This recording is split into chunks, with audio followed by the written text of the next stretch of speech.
All right, hello everybody, and welcome to Geopolitical Trends, where truth matters. Excited to be with you as always, and I do mean it when I say it.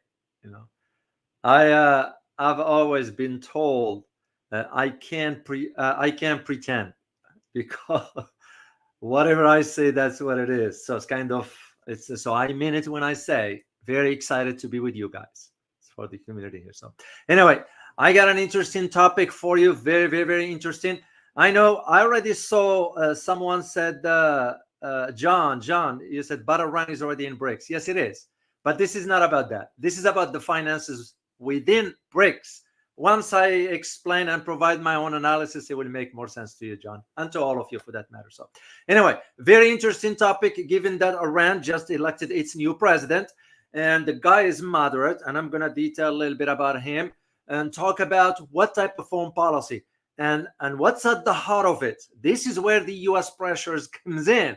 It's because of what Iran is pushing forward, part of its new foreign policy moving forward, that the U.S. doesn't like. So this is why. And to me, it was like, who gives a damn and who cares about what the U.S. think anymore? You know, after all, if you know the history of the U.S.-Iran relations, you'll put it in perspective. So this is what I'm going to be detailing with you. But first, let me say hi to some members of the community here. John, good to see you. Mythbuster, good to see you. Who called the shots in Washington? Well, it's not the president. I'll tell you this as one who spent many years in Washington. It's not the president. So, Willie Holman, good to see you. Coach Ahoy, as always. Juan KC. Abdul Fal, good to see you. Mohammed Mazharuddin, good to see you. And wow, you're from joining us from India. Good to see you, Mohammed. Good to see you here. Al Sitalukin, good to see you as always. Simple 88 from Brunei. Check this out, guys. Look where Simple 88 is joining us from. Wow. I've never been there. I hope one day to visit. Heri Lukel, as always, from Netherlands. Jim Pasaro 3, good to see you. Robert Young, Version Art Creative, good to see you. Sangtan, good to see you. Massian Dorsier, Timeline Dunkley, Zinga, Dimbi Jinga, as always, and Cam 35, good to see you. As always, Muslim Revert, as always. Ronnie Chu, good to see you. And John Smith, good to see you. All right, guys, let's get into our topic here, because today I am going to be sharing with you, even though I did this before, and I remember, you know, I still have a sharp memory here because I take care of myself. But I did remember talking to you about the geography and history of Iran. But I will talk about it again today from another perspective, briefly about the history, because you need to understand. If you don't understand the history of Iran from way back, you won't understand its foreign policy today. This is the same argument I've always made, and I already made it in my China's upcoming book that I wrote about the history of China. If you don't understand the history, the past, you won't understand the modern day decisions. So, but before I'll get into all this, I need to share with you some housekeeping items. Remember to join me tomorrow for twice. You're going to see me tomorrow twice. One is at 12:15 for our community conversation. And don't miss it, because I have some pictures and some stuff that I would like to share with you. No geopolitics tomorrow morning. So, but at 1900 hours, I will have my conversation with Carl Za. That's the monthly conversation we do. But Jerry Gray will be joining us for that conversation. I look forward to that. So, also be on the lookout for some videos I'm going to be releasing. One of them is a dedicated video for a company that reached out to us. But a second one is a brief analysis that I worked on a few days ago, and my editor is working on it, to whom, by the way, I say thank you for the work he's been doing with me. He's an avid editor, very, very good in what he does. So I'm very, very grateful. So, and the last thing I want to share with you is about the update regarding the Asia trip. I have some surprise for you. So stick to the end, because I wanted to share it with you.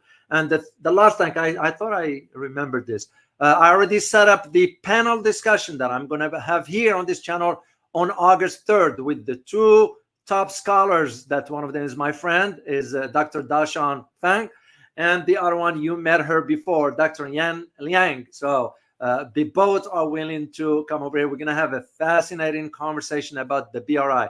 You do not want to miss this, and trust me when I say this. You guys know me. I don't sugarcoat things. That is not my personality. So I'll update you as we get closer into all this. So, all right, let's talk about our topic today. And if you notice in the title, what did I put in the title? I put U.S. stands no chance in pressuring Iran over BRICS de-dollarization, because that's what's at the heart of it. But if you only know why, it's because Iran recent decision, which just happened on July 14th.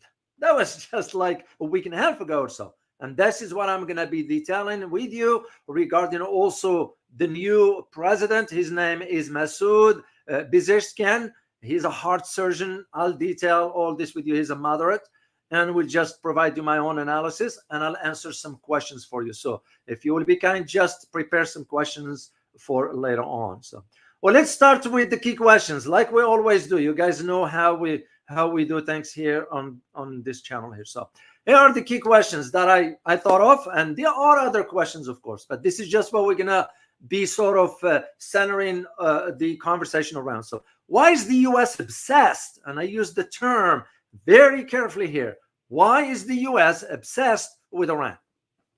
This is a question for you as well, guys, because you need to think about it. Just now you've been around long enough to, I'm sure you know the history of the U.S.-Iran relations, but you start to think, why is the U.S. obsessed with Iran? Some have always say it's the same sentiment the U.S. has towards China. Would you agree? No. Second question, does Iran hold the strategic key in West Asia? In other words, does Iran hold the key to reshaping the strategic trajectory of West Asia, or Middle East as it is known in the West? Third question, what can Iran bring to the economic and geopolitical table? We're not talking about just the region, we're talking about the globe. Because remember, you don't dismiss Iran for being one, an OPEC member, two, large population in the region, and third, plays a major role militarily. And the last question is, what about the JCPOA? This is the Joint Comprehensive Plan of Action.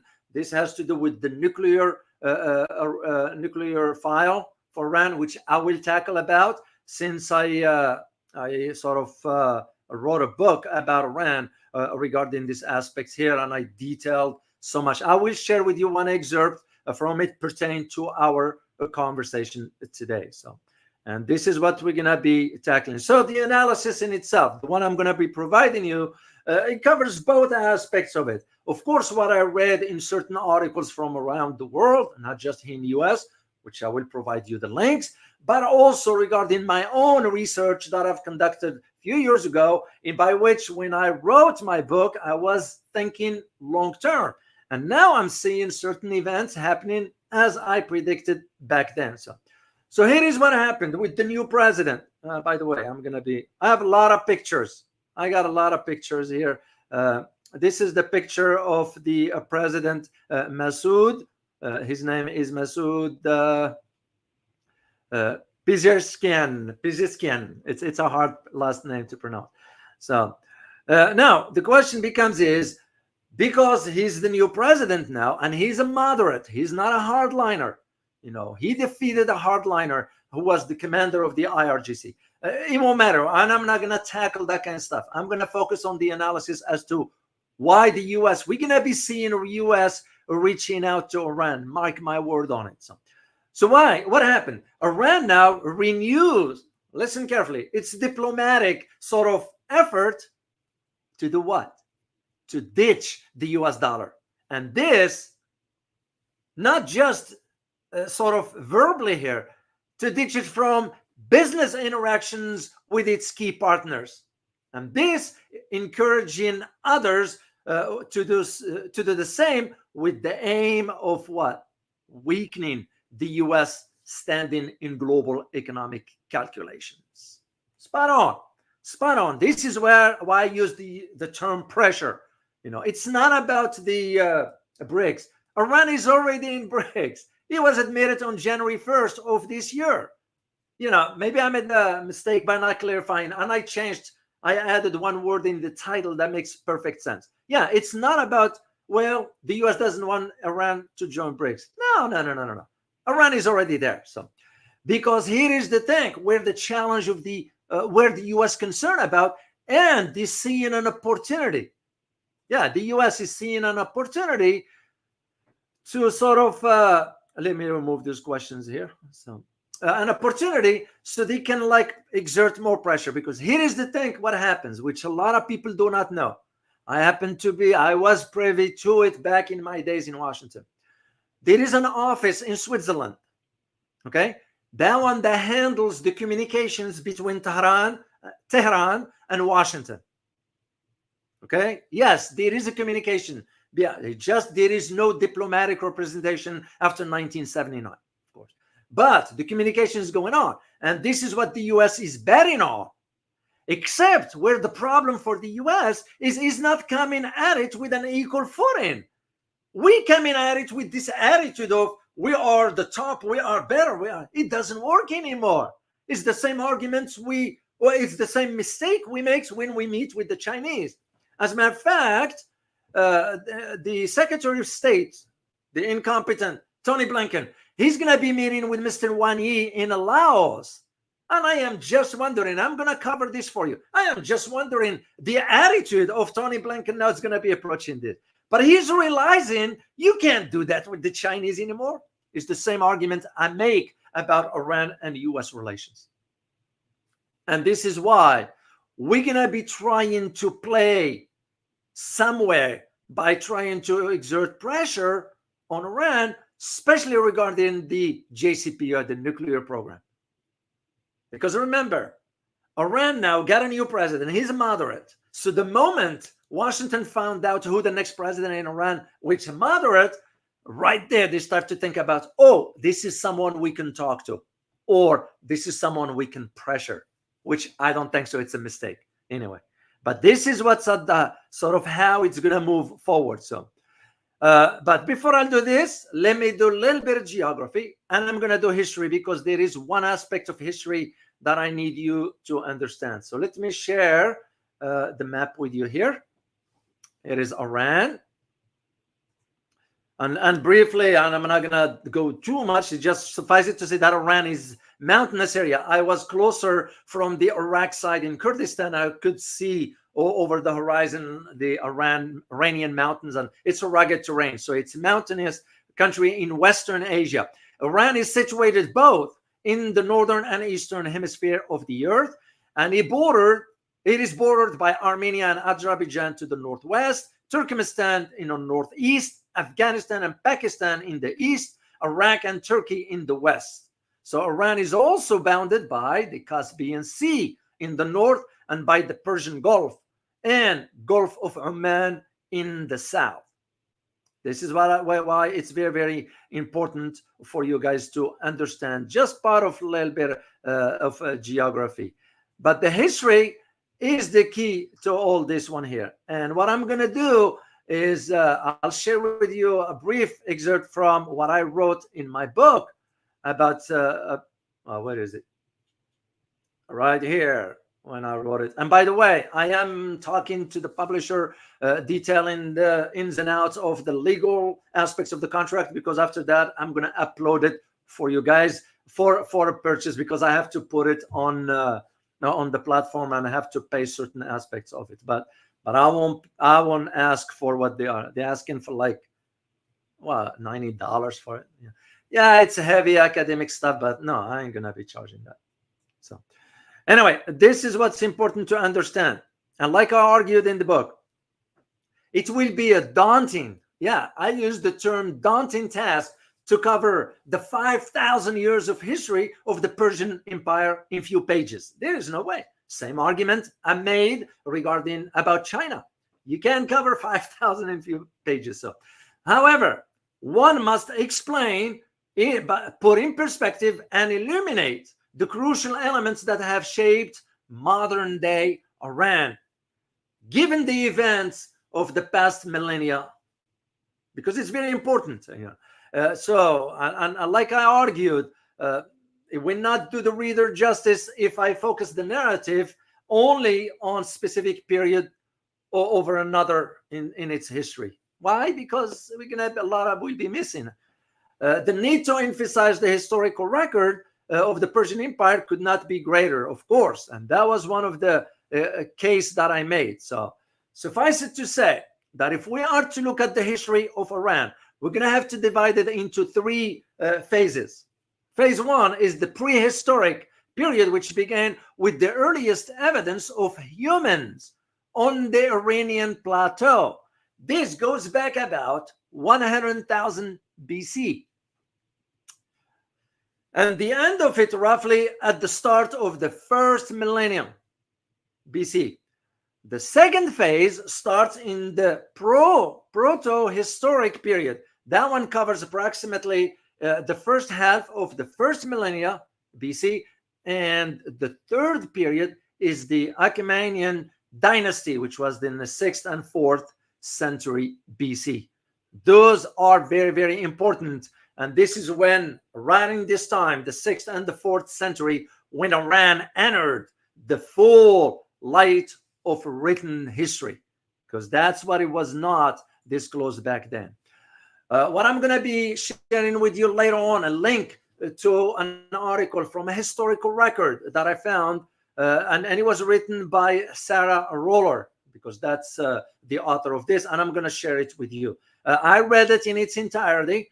It's spot on, because I wrote the book about Iran, so I had to check that record, and it sort of what's the word? It confirms whatever I researched before versus what Sarah wrote. So here's the first thing I'm going to share with you, and I have some pictures from the archives right here. You look at this one here, this picture. Now, what you're looking at? You're looking at a map of 1636. This is the Kingdom of Persia. So what's important is that the region that is now known as the country of Iran has been known by many different names. A lot of people in the West do not understand, and had sort of different boundaries and borders over the past 5,000 years. So the name of Iran itself comes from the Avestan word Eryanam. I repeat, Eryanam. That's the original word. And when is this came from? It came from during the time of Cyrus the Great in the 4th century. That's how the origin of it. So you ask yourself the question, and Sarah did a good job on this one by explaining what that is. So what is Persia? Well, Persia was first coined by, and I'm going to ask you. Let me ask you, who coined this term, in your opinion?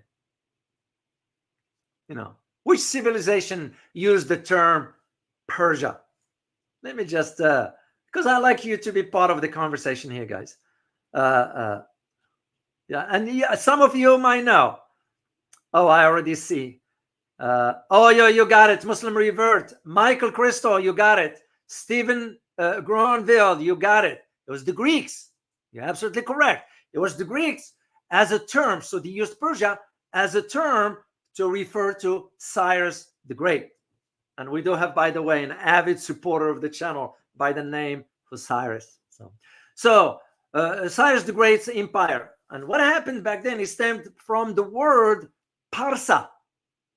So the term that's been used later was Persia, but the original term is Parsa, Parsa. And that was the name of a group of people from which Cyrus the Great emerged to rule. This is what's important. So as a result, the word Persia is an exonym, a name that is given to a group of a people by an outside force. This we call it an exonym. It's when we refer to a group, someone from outside that region give a name to a group. That's what it means. So Greek legend associated the name Persia with Perseus, Perseus, giving him a fictional son, Perseus, from whom the Persian people stemmed. I have another picture here that I need to show you here, because it's very important. I looked into this and I said, okay, that's the community needs to know. Yes, you do, because it will make perfect sense to you guys. So, then where the name of Iran came from and why it emerged? Well, the name of Iran had long been used, dating back to the Zoroastrian, which was in 1000 BC, along with other variation on the name, including Arya, Arya, which literally means the land of Aryans. Certainly by the 4th century AD, the term Iran was being used in writing and literature. And some Western texts noted, I didn't get to Shah yet, some Western texts noted an internal preference of the name Iran by the 19th century. This is why when I wrote my book about Iran, I went back to 18th century from there forward. I didn't go all the way before that. So you fast forward to 1930, and that's when steps began to be taken by none other than Reza Shah, this guy here on the picture. Reza Shah, to formalize the change in name from Persia to Iran. And the request came into force in March 1935. Of course, what happened during that time? The British requested to continue to use Persia, as Iran was too similar to Iraq. Both countries, meaning Iraq and Iran, were involved in the Second World War and occupied by British, and Churchill cited worries that the similarity in name will be confusing. In 1959, Reza Shah's son announced that the term Iran and Persia could be used interchangeably in formal correspondence. So despite this, Iran has become the country's dominant name, its official name since 1979, which translates to the Islamic Republic of Iran. Fast forward to the 20th century. So 20th century, what happened in 20th century? Oil was discovered in Persia in the early 20th century. And sort of, because Iran has a very vast land mass and had long been complicated relationship with its neighbors. So these developments, the discovery of oil, changed the political and economic landscape of the whole region forever. The same thing happened with the Saudis when the oil was discovered. So the rest of the world paid now Persia new attention, or Iran new attention, and especially the Brits were the first to capitalize on the discovery, setting up the Anglo-Persian Oil Company in 1909, which took total control of Iran oil industry. Iran oil and petroleum industry have remained where it is. It was still, I have a picture here that I need to share with you because you need to see this one.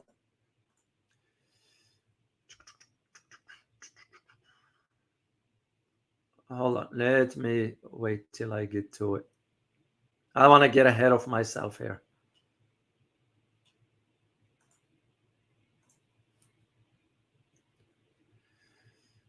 Now, the idea of where, what was I saying? In 1930, so Iran wanted to get too involved, Britain rather, get too involved into all this. And the reason being because they wanted to take over the oil fields. This is exactly why Iran ended up pushing against the presence of the Brits. And this can be evidenced by this picture right here. Very, very interesting understanding of this particular aspects of it.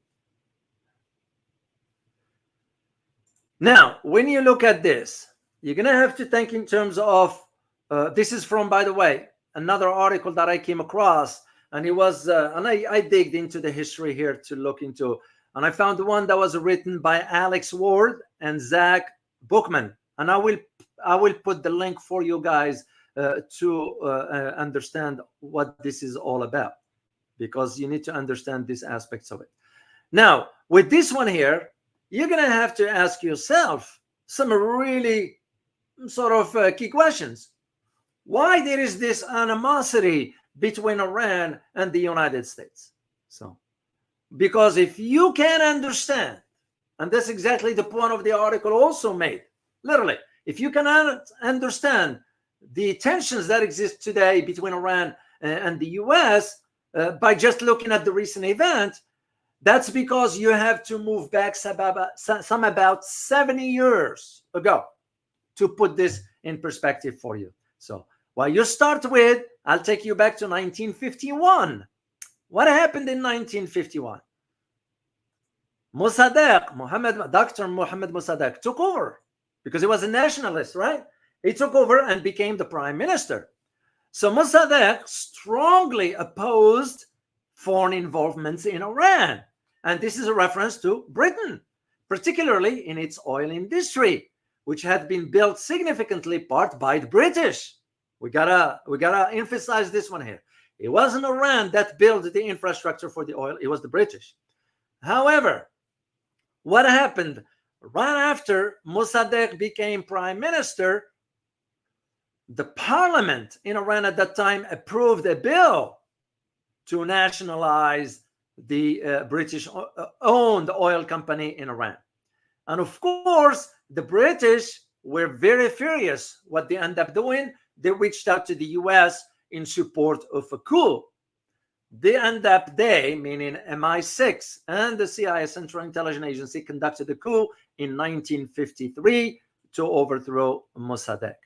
So now what came after him? Because what happened after that one, sort of for the next, 20 years, 26 years, this guy came up right there.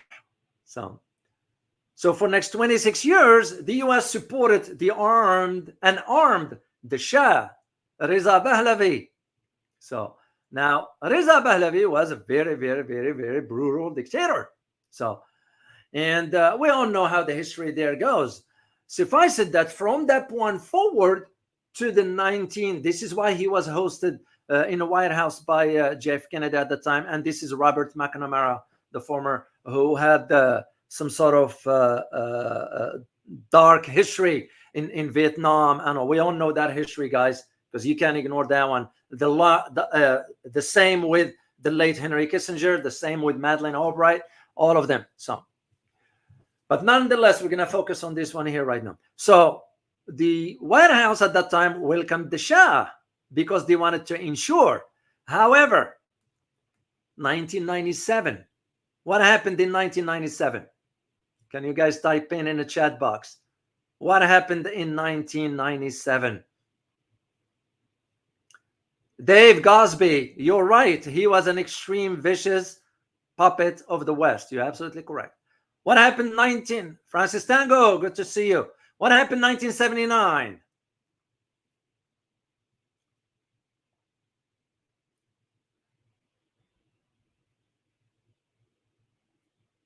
Okay, I know it takes a while for this to show up.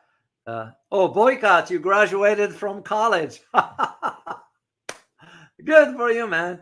1979, John Smith, you got it. Iran Revolution, because that's exactly what happened. And because Iranian rose up against the Shah regime. So what happened at that time? The United States was widely sort of seen as a complicit, and it was. You know, funny how the record sometimes is said, well, it was just seen or perceived as no. He was a complicit. Let's not manipulate the masses into the wording. Straightforward. He was a complicit in those crimes, as we still do today. So what happened at that time? This is where that chant has now become the slogan when Iran, like that to America and so forth. It became the norm now in their conversation. So the Iran took over, the hardliners took over, and you know the rest of the history as far as the Ayatollah Ali Khomeini. Now there is the current supreme leader Khamenei and the former one Khomeini, two different. It's almost spelled the same. So this is a picture of the hostage taken. That was the 52 weeks. Which, by the way, guys, did you know that the U.S. was talking to Iran behind closed doors about those hostages, and a deal was struck between Reagan and at that time with Iran? That's why they were released, because we got a deal with them. And the deal was that Iran will buy weapons. And when the U.S. got the money, where that money went, does anybody know, guys, if you know the history of that part? Where that money go? Let me just see in the chat box, you know. Yeah. Iran-Contra. That is correct. So which country did it go to? It was one particular country where that money went to. Yeah, yes, you're right, Robert Young. You're right. You guys are right. The Iran-Contra. I'm talking about which country the money went to. It was one specific. Nicaragua. Sam, Karina, you got it. It was Nicaragua to support the Sandinistas against the government, because the government was at that time communist. So because there was support from the Soviet Union back then. So what happened is that the Reagan administration cut a deal behind closed doors. And who took the fall for this? At that time, Colonel Oliver North is known as Ollie here in the United States. So my point in highlighting this to you is to show you that despite what you hear, whatever, there are talks behind the scenes. It was just a phone call last week. I'm going to tell you this. A phone call last week between the Russian defense minister and the U.S. defense minister. They just talked, by which the Russian warned the United States. So my point, always remember, the media will have to say something else, but there is a reality taking place behind closed doors. So fast forward, the Iran Revolution took place in 1979, and right after that one, we imposed sanctions that still hold till today, almost for the last 38 to 40 years. That's how long the sanction have been, and still. Of course, we pushed the conflict between Iran and Iraq. It was us who created that in the 80s intentionally, because we wanted to have the tensions to maintain our dominance in the region. And it was still this era of the Obama time. That's when the deal was struck with the Iranians regarding the P5+1. It wasn't just the US. There was the 5 permanent members of the UN Security Council plus Germany. That's what the deal was with Iran regarding the Iran nuclear deal, the JCPOA. Of course, right, and I'm not going to detail too much on these guys because it's going to take so much time. Suffice it to say that the deal was working. Yeah, there are those who say, well, there was a flaws with the JCPOA, but it was working. It was still Trump in 2018 yanked the U.S. out of it unilaterally, breaching all the norms of a contract. You can't do that. So just because we felt, oh, we are the U.S., we can do it. No, you have no right whatsoever to just behave like that on the international stage. And at the same time, you're saying we uphold the law. We defend the human rights. We do this, we do that. You're saying one thing and doing the opposite. You know, what kind of credibility that would leaves you with? So, and this at the same time, because I was very, very, very familiar with the JCPOA, because I wrote the book about it. You have to immerse into it. So there were certain aspects of it, they weren't 100% good, but overall, the agreement really put the limits on Iran to progress in its nuclear program for a few years down the road. Now it's too late for that. It is too late, because the Iran will not trust the Americans. Why should no country will trust the Americans for that matter? So, and this is during the conversation that the US and the international community essentially sort of agreed with Iran regarding everything was working fine. So, because here's the thing, the deal itself, the JCPOA agreement, was doing what it's supposed to do. Even the IAEA, the International Atomic Energy Agency, which, by the way, you don't trust its report. I'm telling you here based on facts. You can't trust the IAEA. Even back then, it repeatedly confirmed that Iran was complying with all the obligations under the agreement. So, all of a sudden, the former President Trump yanked the US out of it, which wasn't Trump. He was pressured to do so. This is why, to give you an idea, that is not the President of the United States that manages the stuff. So, and that's why for Trump, it was a disaster, and now he's coming back to power. I've always said, and I don't shy away from saying it, Trump, he was never qualified for president. We don't have any leaders. We have the incompetent people. They're not fit for that position, including the current one. We don't have any. So, well, of course, for the history moves forward because Trump embarked on some policies, including this one here. Who's this guy here? Do you guys know who that is? Can anybody type in the chat box, please? Because it was Trump that made that decision. Of course, 2018, when he made the decision to pull the US out of the Iran nuclear deal. And basically what he said, and I quote, "We cannot prevent an Iranian bomb under the decaying and rotten structure of the current agreement." End of quote. No. You were pressured to do so. So the question becomes, let me see in the chat box what you guys wrote down. Oh, you guys got it. Hamad Sidi, you got it.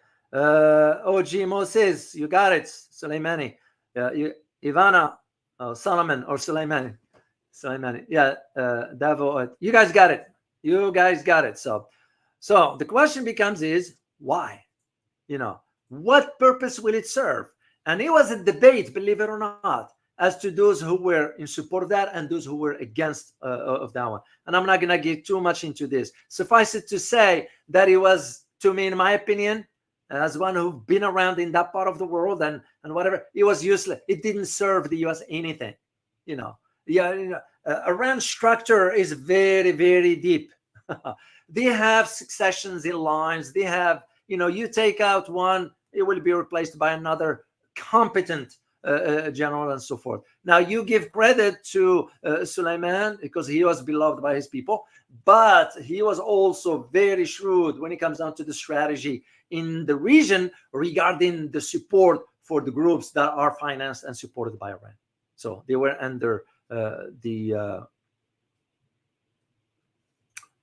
under Suleiman. So this is why it was that debate about whether taking him out was a good idea. So, and there are those who are for and those who are against. And I'm not going to detail into all this. I will provide you the link, guys, and you can read up on it later on. So now let us get into my own analysis about where I see this is moving forward. So, and even as I argued in my Iran book back then, that when you think about geopolitics and you think about the future of West Asia or Middle East at that time, or even the future of international relations with the U.S. foreign policy towards the region, towards not only the region, but also towards the major powers.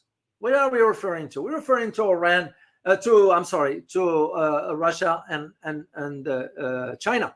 So, because to me, the argument that I made at the time was a nuclear Iran, okay, in the region, which, by the way, the region in itself is always a dangerous flux and in constant shifting attitudes, because that changes from one day to the next. You look at now what's going on with what the H group in Yemen just did, or the H group in Lebanon is doing to Israel, you kind of just see where the argument. This is why the speech of the Prime Minister of Israel in Congress, into our corrupted Congress, it's a call for pulling the US into a war directly with Iran. He wants us to do the war for him. That's basically what I amount to. And this is why the shifting attitudes and the energies on the global stage sort of, in my opinion, and as I argued back then, it will introduce new, really new shifts within the geopolitical landscape, and of course make international relations more tense among major powers. That's what I argued back then and still holds today. And even back then, and I used the word for word as I wrote it, these results will affect not only the already tense relations among world major powers, mainly China, Russia, and the United States, but also among key regional players in the greater Middle East. Nuclear Iran introduces fundamental changes to a region where ambiguity, chaos, and violence are the order of the day. That's what I argued back then, and we seems to be moving into that direction, except now you have the support now of Russia for a group like the H group, which is going to be providing them some advanced weapons. And I'm going to do an analysis for you about that one soon. So to me, with what's going on right now, why the U.S. is stand no chance, as I mentioned in the title, regarding pressure in Iran, is because conventional wisdom suggests that the new geopolitical landscape in the region now will allow Iran to flex its military, economic muscles, and even ideology to a degree. But they are now working out their they have worked out their differences with the Saudis, thanks to the Chinese. So they don't have to worry about the ideological aspects. So, but of course, that's going to be with the help of two, Russia and China. And given these realities, Iran will be closer than ever to realize its political objective. And what is it? Is to become a regional power. Straightforward. It's not Turkey. It's not Saudi Arabia. So, and against this backdrop, one will argue, as I did at that time, that the United States policy towards the region will have to adapt to these realities. But how can U.S. American foreign policy adapt when we don't have a cohesive policy, when we have a fractured or fragmented foreign policy strategies, and we don't even have a strategy to begin with? So, because in my opinion, the U.S. policies will be tested like never before as it is today, especially when it comes to what kind of cooperation the United States will undertake with other major powers, China and Russia. Because this new geopolitical environment, which now we are moving into multipolar, will require that. The U.S. has no other options. We can't dictate the terms anymore. That is my point into all this.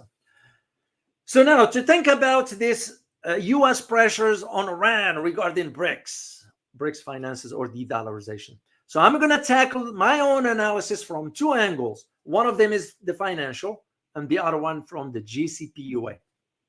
When you think about the finances aspects of it, so he was the new president who's now going to be pushing for a new direction of the Iran foreign policy. And one of the key that Iran, and this is where, as an analyst, you're going to have to, first of all, listen carefully to what a head of state is saying, assuming he's talking sense. And second, you're going to have to learn how to read between the lines to see where the policy is headed. This is exactly what Iran is doing, quietly in a subtle way. Just take a listen to me carefully here.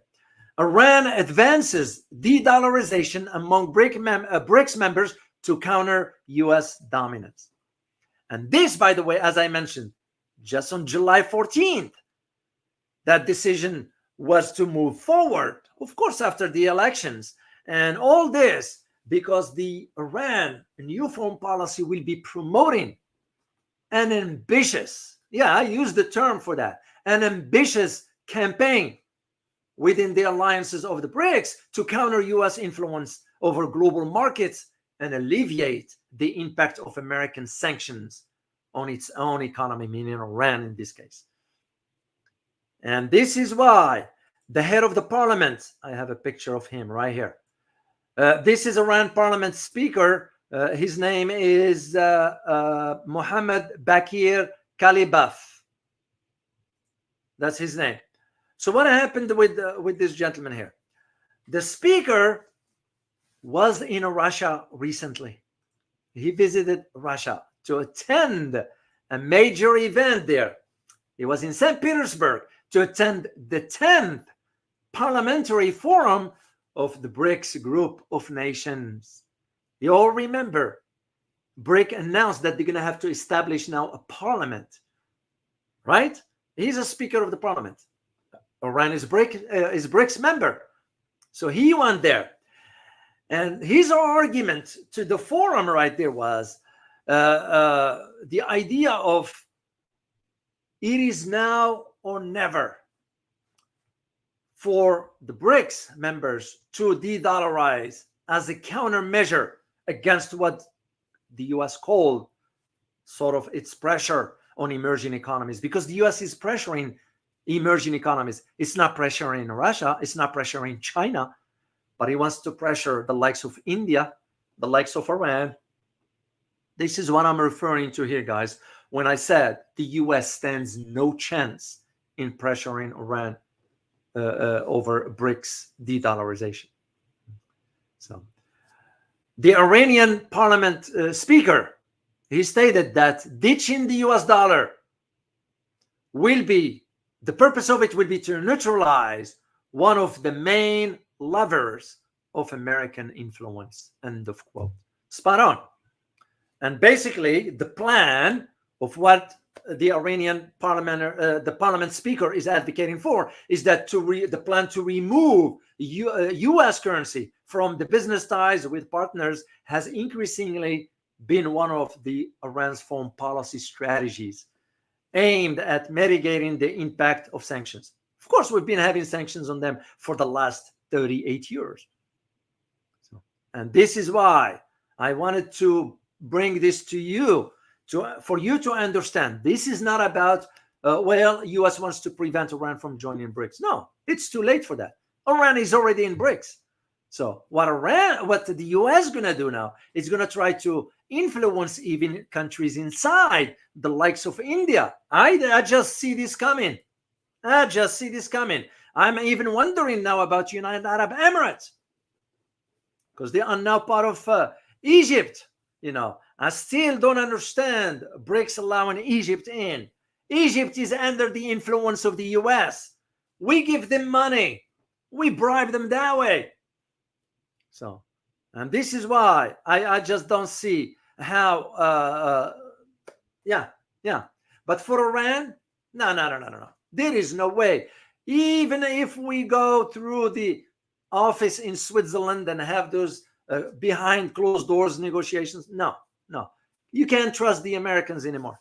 So, and I bet you we're going to be doing that. We're going to reach out to Iran to figure out a deal. We did the same with Venezuela. Just to guys let you know. You all know we have sanctions on Venezuela, right? Well, guess what we did about 4 months ago? We reached out to Venezuela asking them, can you please send us some oil and we will lift some sanctions? No. Doesn't work that way. Venezuela said, no, you keep the sanctions. We don't care. You know, because we are at the end. We have reached the end of our hegemonic dominance in the world. Simple as that. It's a reality. I know some here in the US do not like to hear it, but it's a fact. So, but here is what I found very interesting, what the head of the parliament, the Iranian parliament, said when he was at the summit in St. Petersburg. He said, and I quote, because it's very, very interesting, noted that the Iran advocates multilateralism, and for that reason wants BRICS countries to further enhance their cooperation to reach their lofty goals, including the global governance based on the principle of multilateralism, end of quote. That tells you right there, like I always say, guys, you read between the lines, that tells you right there, the idea, it's already a foregone conclusion as to the shifting of the world from a unipolar to a multipolar. Multilateralism is another word for multipolarity. Now, they are the so-called neutral countries, which I don't buy that argument. Because you look at Switzerland. Is Switzerland neutral? Here's a question for you guys. Yes or no? Please answer in the chat box. In your opinion, do you believe Switzerland is a neutral country? Let me just see your response, because I'm very curious, especially for my viewers in Europe. You live there. Oh, Army with Harmony, you say no. Davo, no. Cyborg Ninja, no, it's a hideout. Johnny D, not anymore. Bobo Flavor, no. Sarah Carroll, no. You guys get the idea. It's not. It's not. So when, for example, you think of a country like even New Zealand now, and I've been putting a question mark on that country. I never wanted to jump to conclusions, because I was always saying to myself, just take it easy. Before we reach a conclusion, let me just see how this next government is going to do. And I followed when, what's her name? The incompetent, what's her name? Arden, which is, by the way, it's a servant of the WEF. You know, she's incompetent. She needs to be in jail for what she did to New Zealanders, as far as you all remember the policies she embarked on back then. Then I was saying, and right there I start to see the signs. Is New Zealand going some other directions? I said, no, let me hold my conclusion till I see what the next administration does. The next one came in, and I start to see the talks, how they are now expanding with the US regarding some stuff. And then I said, I'm still gonna wait. I'm not gonna reach a conclusion yet. You know, as an analyst, you can't just jump to conclusions right away, and you can react emotionally. And when Mahuta, you all remember her, right? What did she say to Tony Blinken to his face? Not ever, not on my watch, because he wanted to pull her into AUKUS. And she said no. And even with that, I said to myself, will this hold? Because she was in a position that there's an upcoming elections. And right there, I'm glad I didn't say anything, because by the time the next person came to power, reversed the policy. It's the same argument I am making here about the countries that they will be in BRICS, and now they are, you can't just invite whomever. You have to have some selection criteria. Is this why, for example, and I am wondering why Indonesia and Singapore pulled out of BRICS altogether? I'm sure it's not about this, about something else. And maybe that's something, maybe one day I might do a conversation or a live stream for you about this particular thing. And what the head of the parliament said, that's Kalibaf, the Iranian speaker, said that BRICS members can play a key role to counter unilateralism and find ways to facilitate trade. End of quote. That's his quote. So, and it makes perfect sense. This is why you're going to be noticing US pressures from behind the scenes.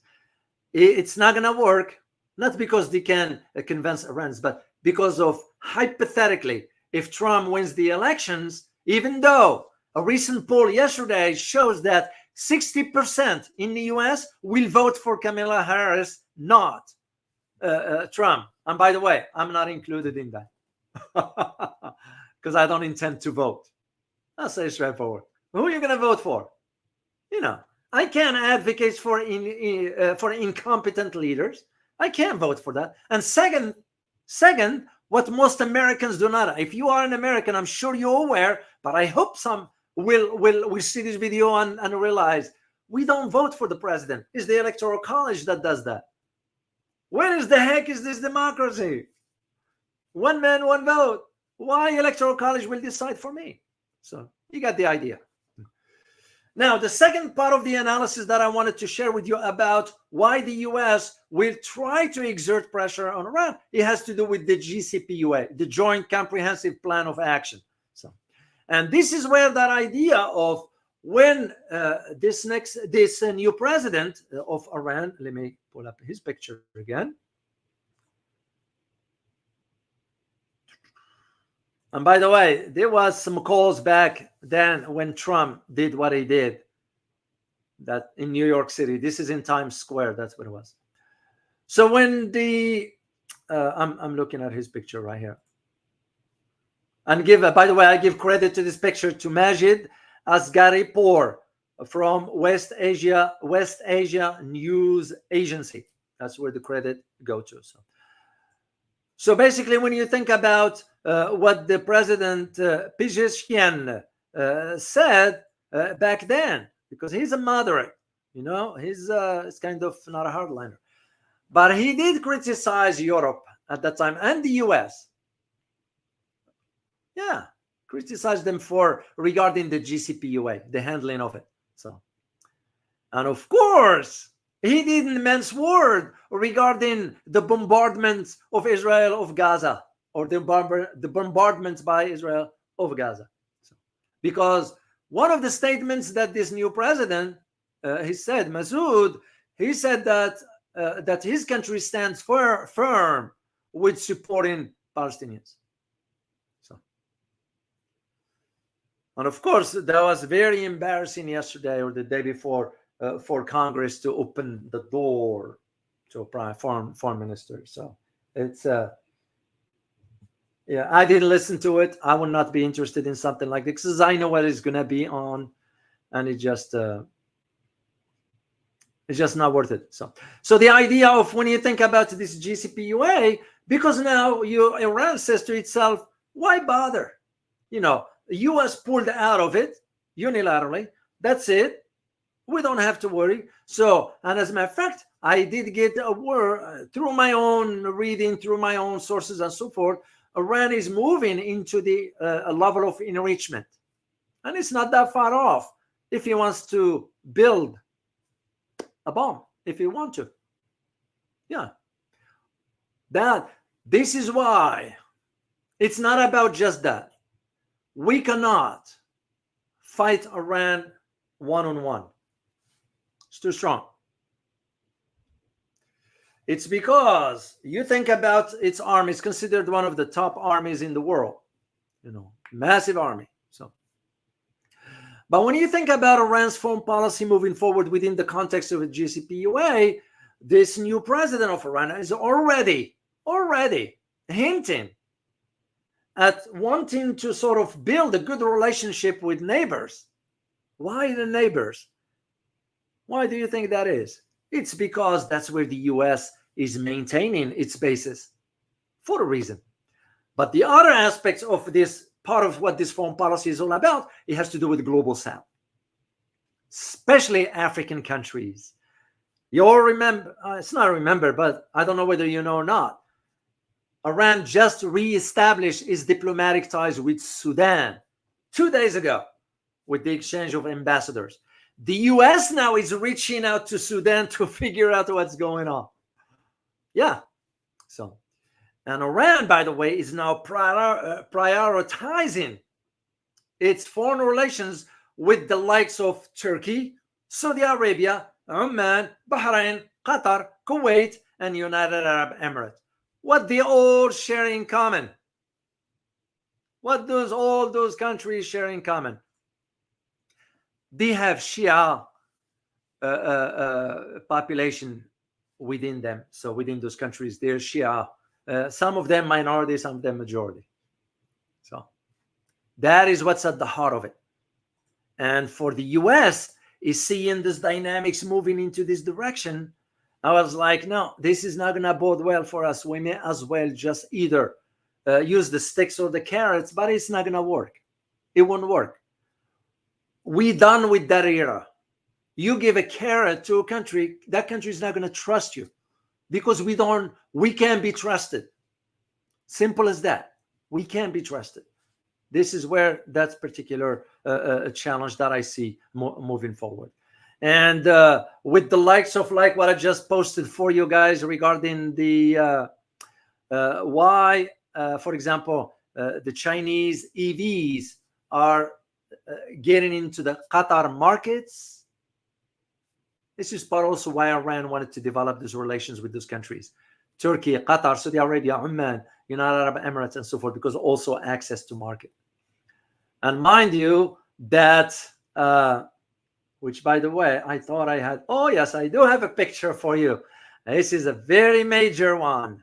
On Sunday, last Sunday, China and Iran just sort of forged the ceremony of the first rail from Iran all the way to China.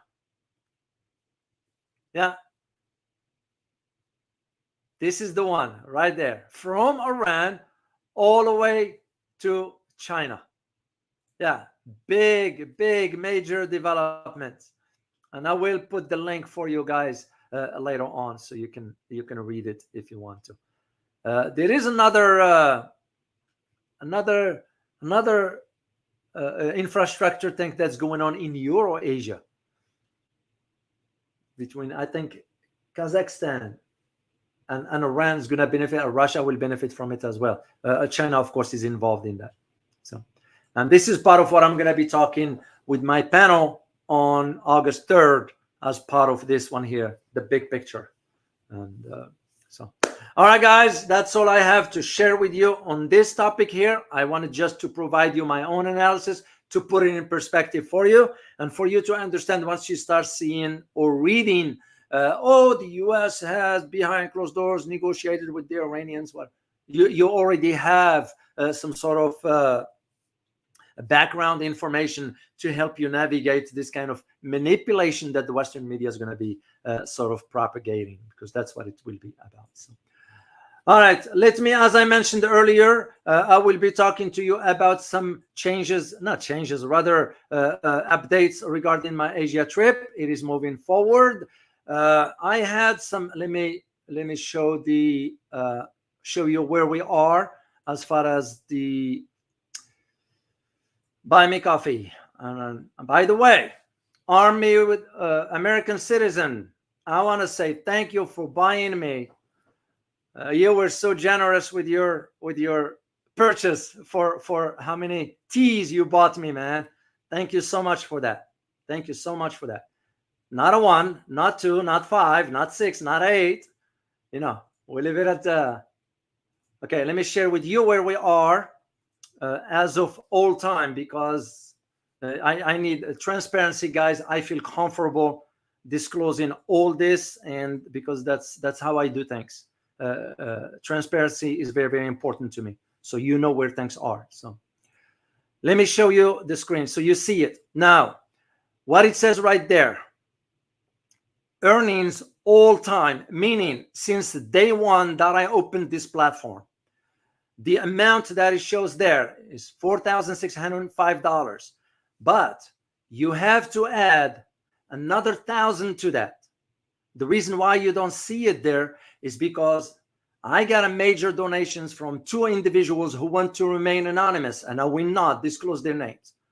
Each of them donated about $500 each. The only thing is they didn't donate it on this platform. One of them sent it to me via PayPal, and the other one sent it to me via the other platform for the channel. This is why I have 2. One for Asia trip, strictly for Asia trip, and the other one for the channel, because there are expenses going on. So I asked that individual, where would you like me to use your donation? Do you want me to keep it for the channel, or do you want me to use it for the Asia trip?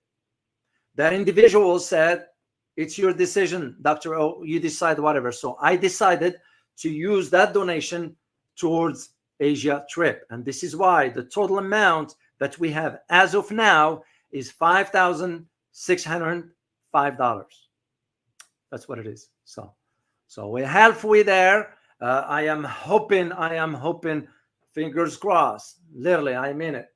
I am hoping by even the end of this month, because August is here almost here, and I need to finalize with the tickets and everything. So someone wanted to help with the tickets and all that stuff, but the way it was suggested, it's not gonna work. I can't send my passport to someone or give my passport numbers. It just doesn't work that way. But I am very grateful for the idea. Should that person, if is listening or she's listening, wanted to donate, they can go ahead and donate the money to PayPal or go to Support Asia Trip. That is exactly where it's going to be. So that is what I wanted to let you know, guys, where we are as far as the support for the Asia trip. So, and I will update you as we move along. So, all right, let me answer some questions. Once again, remember to join me tomorrow for the community conversation. I have some pictures to share with you on all that, and we'll talk details on some other stuff.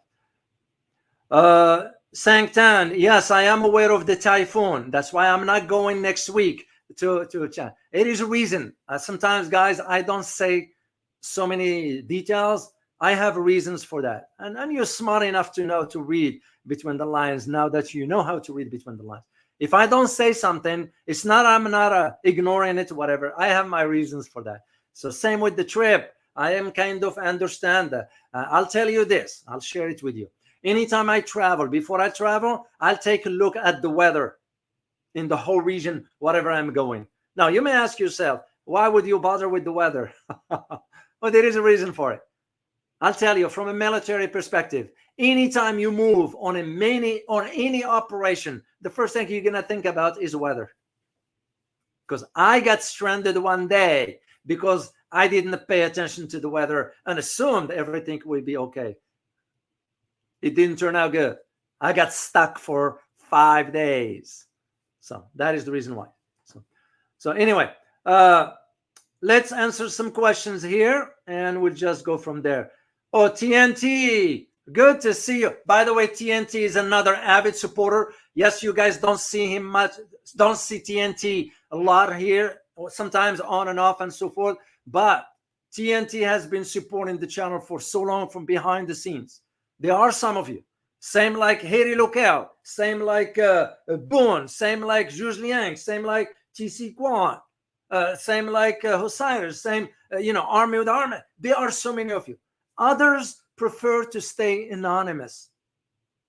I woke up yesterday, guys, and I tell you, I woke up yesterday, and here's this notification as far as a donation that came out through the platform. $500 from someone for no reason, for whatever. What is it? None. To the point that they asked me, please, Dr. O, we want to remain anonymous. And I will honor that no matter what, because man is as good as his word. So I got my word, and I will stand by that no matter what. So TNT, thank you so much. You wrote, I love this educational take on your channel. Thank you, Dr. Dave. You're most welcome. And that's the whole idea, guys. My objective is to raise awareness. I'm not going to be here forever. Some of you are younger than me. I'm older. I'm not in my 20s. I might look young to you, but I am not. So, but it becomes also for me as a responsibility. And this is why, and I mean it when I say, it's always exciting to be with you guys. And I mean it. So thank you so much, TNT. Truly appreciate you, man. Army with Harmony, thank you so much. Army with Harmony, I agree with you, and I intend to do that. I have my ways, whatever. You don't just take, you give also. So for now, you guys helping the channel, you guys helping. When I get to whatever I'm gonna get in Asia and do the live, who do you think the first thanks I'm gonna give to? To you. And I am going to make it clear for the rest of whomever is watching that it was my community that supported the trip, not some government. Nobody's paying for that. You guys are. And credit goes to you. Yeah, of course, I'm going to put some out of my pocket also. If it were somebody with some deep pockets wants to help this trip or fund it, yeah, why not? I'm okay with it. As long as there are no conditions, because I don't do that kind of stuff. Because here's the thing to me, guys, if you want to do something, doesn't matter what it is, do it from your heart. Do it from your heart, not because you want something in return. That's like the thing you do the right thing when nobody's watching is the same thing. Do it from your heart. It will come back to you in life. There are those who believe in karma. There are those who don't. It will come back to you. And I believe in and when I get something, you pay it forward. So thank you very much, Army with Harmony. Truly appreciate you, man.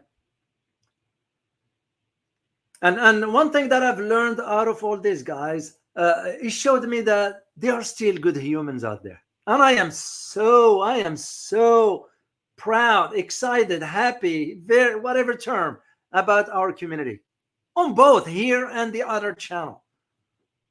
It's unique. It's a really unique community.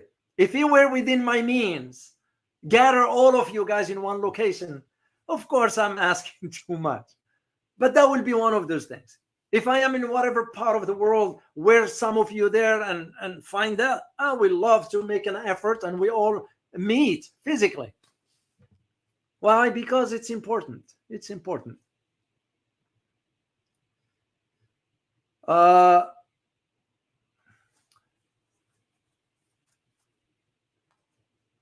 So the Goran persons, I do have, because I'm referring to Bitcoin. You're referring to Bitcoin, right? So yeah, I do. So I'll because I didn't think a lot of people will be doing it through Bitcoin, but you know, why not? It's a great idea. Thank you so much for suggesting that. I'll take a look at it this afternoon and do that one. So okay, let me see a question. G-Guest, good to see you here. Question: meaning of India recent allocation of 12.9% of its budget to defense. You know, because you have to put this within the context of the Prime Minister's statement this morning. Do you guys are aware of what happened? He just attacked Pakistan, not with arms, verbally, and claiming that Pakistan's the source of terrorism and all. Whoa, Mr. Modi, you kind of like just jabbering, you know. Are you aware of what you're saying? That because what you're saying doesn't make any sense at all. All of a sudden, Pakistan is already in some deep trouble now with its economy, and the IMF has put conditions on Pakistan if he wants money. So I don't quite understand why India, as Modi, will say something like that. And yeah, spending 12%, 12.9% instead of lifting people out of poverty, it tells you where the priority is. And this is why I don't really believe in India's role in BRICS. India can play a role somewhere else, maybe with a smaller economic bloc on the same level, because that's my thinking. So Darren Arnie, you're right about this, and yes, I was always been the case. Well aware of the, yes, I do keep an eye on all this stuff here. Even in my days when I used to fly to Afghanistan, it's because there was no commercial flights, whatever. So I have to, because you're over the mountains, and if a plane goes down, so I had to make sure you take a look for a week interval about the weather and all that stuff, and it's the norm for me. So that was the reason why I didn't want to go to Asia now. So, but it will happen soon. You'll find out when that time comes. So, all right, let me see a question from you guys. Any questions? And remember, join me tomorrow. All right, question.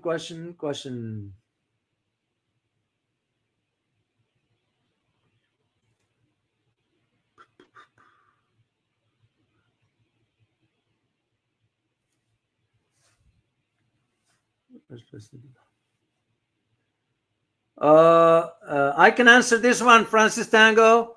How has Harris been in the past with her work at the Justice Department? Was she good? No. It was one particular case when she locked up somebody when she was still in California, and because she was prosecutor there, whatever. No, her record is not. Harris is not qualified. Now they're gonna be pushing the narrative on the Americans as being the first female president.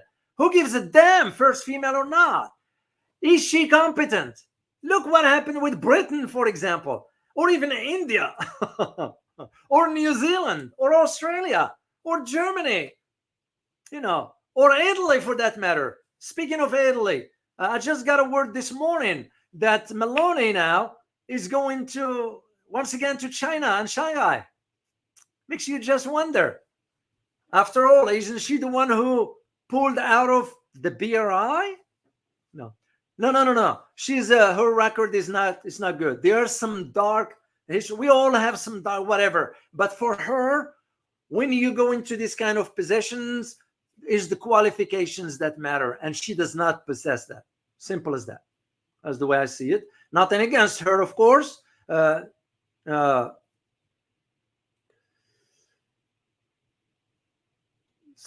that is the that's so far what it is. So guys, I don't see any questions here. Maybe I missed something, but I am just scrolling all the way down and see if I can see this one. Oh, Albawitch Wiggler, you're a good man. Thank you very much. There are some good people out there, so much appreciate you. Eva, yeah, you are still in shape, Doctor. Well, I take good care of myself. So maybe tomorrow during community conversation, I can share with you some stuff that I do personally, and all for the sake of helping. No more, no less. Oh, Rajat,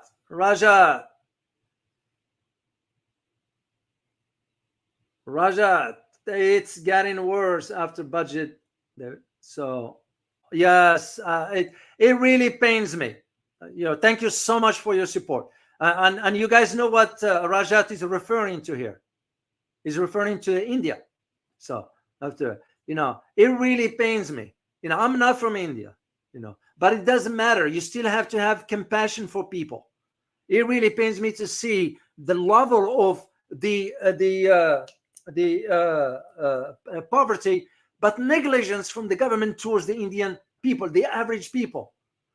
You are as good, you meaning a head of state, you are as good as the welfare of your people. If your people are good, you are good. If your people are bad, meaning bad economically, because you are not providing for them, it's a reflection on you. So really, this is what I always address India. It's to raise awareness. It's not about not liking India.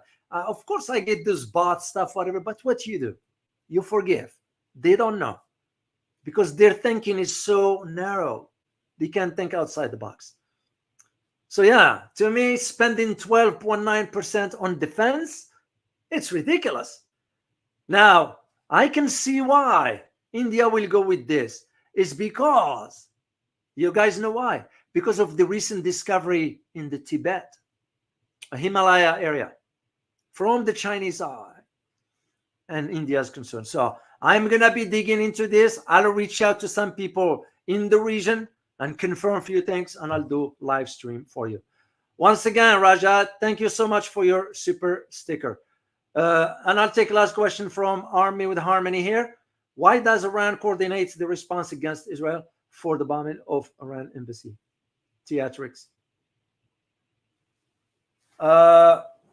Yes, it's just theatrics for that, but because here is the thing that I want to leave you with to think. The recent drone attack by the H group in Yemen. You all remember the map I showed you, the distance between where Yemen is and where Israel is, and Tel Aviv. Do you think that drone went from Yemen? No. So you got two locations, either Iraq or Lebanon. No other alternative to that. I don't have a definitive answer to that, but based on my experience, two locations, Iraq or Lebanon. Not even Iran. It will not come from Iran. That is the reason why it will be. Iranians are very shrewd. They're very shrewd in manipulating these powers, thinking, oh, we got no. They always think ahead. Shrewd in a good sense of that's how they are. I'll take this last question here. Why not? Preston Young, who's worse, Trump or Harris? Both. Literally, we don't have leaders. We don't. It just is the reality of American democratic system, or political system, domestic one. Yeah, till you tear it down and rebuild, nothing's going to change. So, and this is why you're noticing a lot of people are leaving the U.S. Oh, look who is here, Hang and G, another avid supporter, and I'm going to share this with you. I'm okay. I hope it's okay for to share this. Hang's been buying me now tea every day, so I can't thank you enough, Hang. It means a lot to me, and I'm very grateful to you. Also, guys, if you get a chance to read Hang's comments, it's an eye-opener, very intellectually cohesive. So I cannot recommend enough for you guys just read his comments when he posts, and I answer to them. I respond to them, and I read them, and I always put, I hope the community gets a chance to read this one. Very, very informative. So thank you so much for your kind support. All right, guys, I'm going to sign off here because I got to go, believe it or not, work on my Asia trip. So this is what I'm going to go do right now. I have an appointment at 1400 hours regarding the Asia trip, because there's a lot of moving parts and coordinations and so forth. So I'm going to go work on this, and I would look forward to seeing you tomorrow for our community conversation. You're most welcome, Hamad Siddiq. Good to see you. As always, guys, remember, geopolitics impact your daily life in more ways than one. Till tomorrow. See you guys. Bye-bye.